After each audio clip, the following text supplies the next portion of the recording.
He basically was just saying that, like, the people who run AAU is an organization. AAU is an organization. Mm-hmm. So he's like, when we was growing up, we had real coaches who had real jobs. Yeah.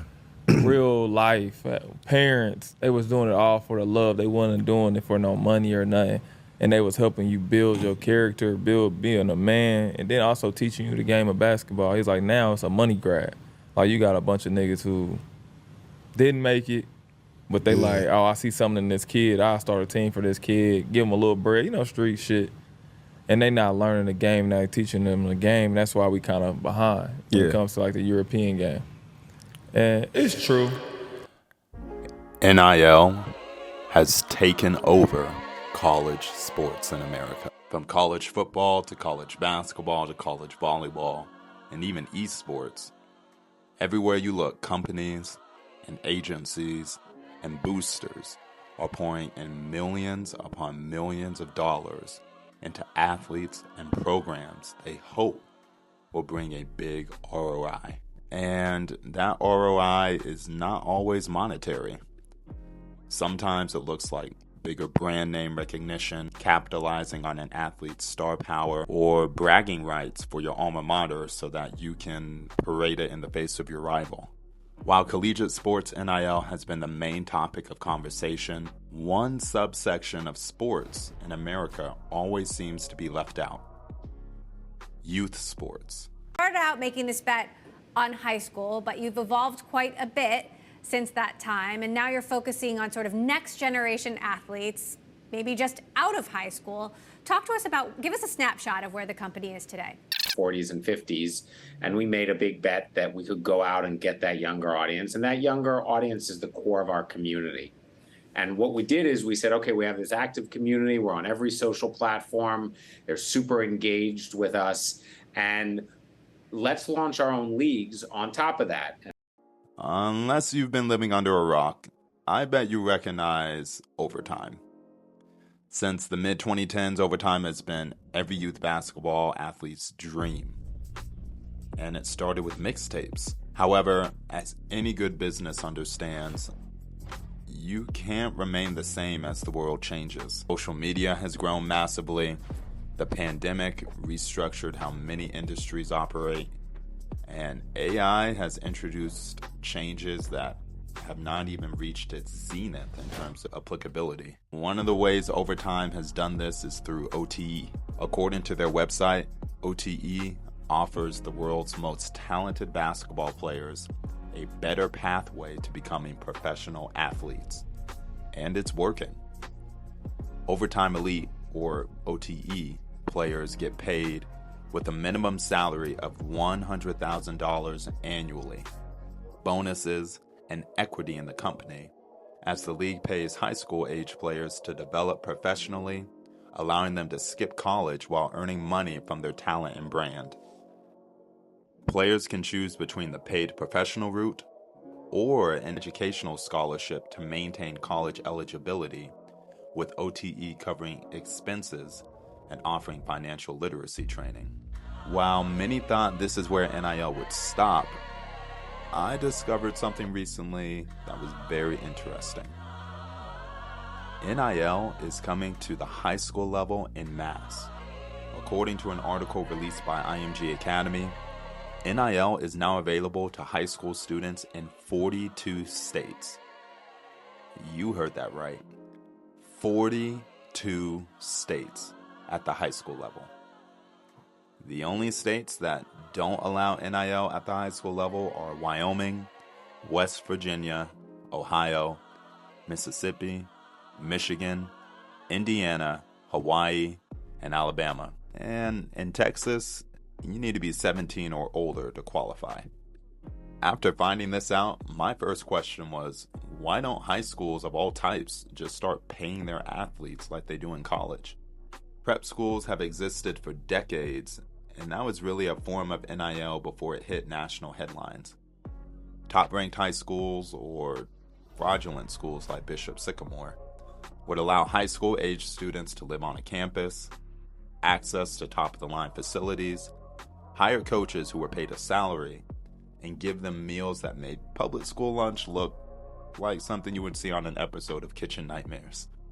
So, what makes NIL in the modern day different from prep schools in the past?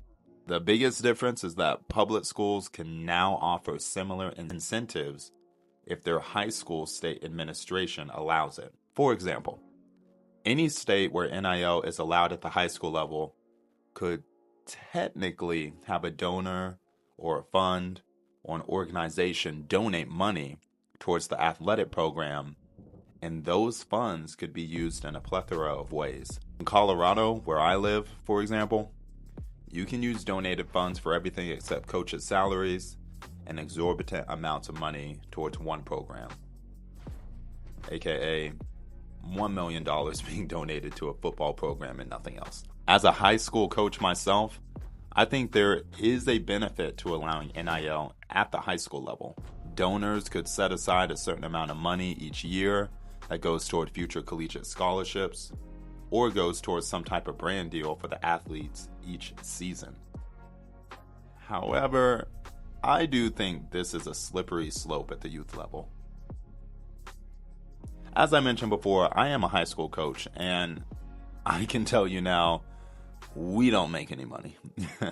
Like, nothing at all. I have been a big proponent of making high school coaching a salaried position. That way, all of the hours and time we put in can actually amount to something that's more than a $5,000 stipend. And spoiler alert, after taxes, it comes out to just below $4,000. Who's to say someone could raise $100,000 through donors and 50% of that goes towards a coaching salary? But is that really a bad thing? If you have a dedicated coach who wants to see your program succeed, why not pay them what they're worth? Some more issues come up though. What if the football team raises $100,000 and no money gets raised for boys volleyball or girls tennis? Is it really fair for the more popular sport to generate that much revenue each year? Or what if it trickles down below the high school level to the middle school or even elementary school level? I mean, we've already seen mixtapes of kids as young as 10 years old playing on circuits, and they think college coaches are coming to watch their second grade mixtape. All of that to say, there are too many variables to look at when it comes to NIL at the youth level as a whole. But these are the same issues at the collegiate level. College coaches at the top programs are making millions upon millions of dollars, having access to top-of-the-line facilities, huge staffs, and private flights during the season. Again, why do youth-level coaches have to fight for scraps when they do the same amount of work at a smaller level?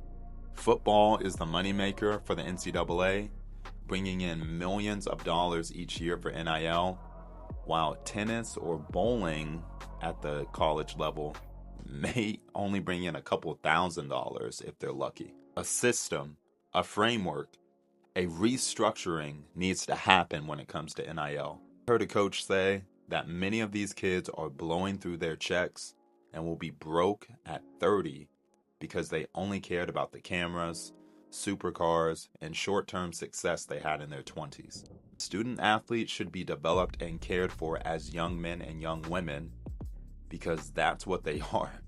Just because you give an 18-year-old kid $1 million does not mean they will make 50-year-old money decisions. They need guidance. They need mentors alongside them that will help them set their future self up for success while maintaining a balanced lifestyle at a young age. They don't need all these billboards across town. They need to know their influence will be felt years later in the same community that poured into them growing up. I'm a positive proponent of NIL. I believe athletes and coaches should be compensated for the work they do. However, I also believe that not having guardrails will cause more accidents than success stories if we don't change how we do things. Thank you all so much for watching today's video. Drop a like, subscribe, and stay tuned for more Hoops Academy content in the future. Not one game has been canceled. Not one roster hasn't been filled year to year. And ratings are higher than they've ever been. But what I think is going on is, look, the NCAA and the member institutions, they are deathly afraid of the players becoming employees of the university. They don't want that. And what they're hoping for is that it is going to appear chaotic while the train keeps rolling to the bank, and Congress is going to come in and give them an antitrust exemption.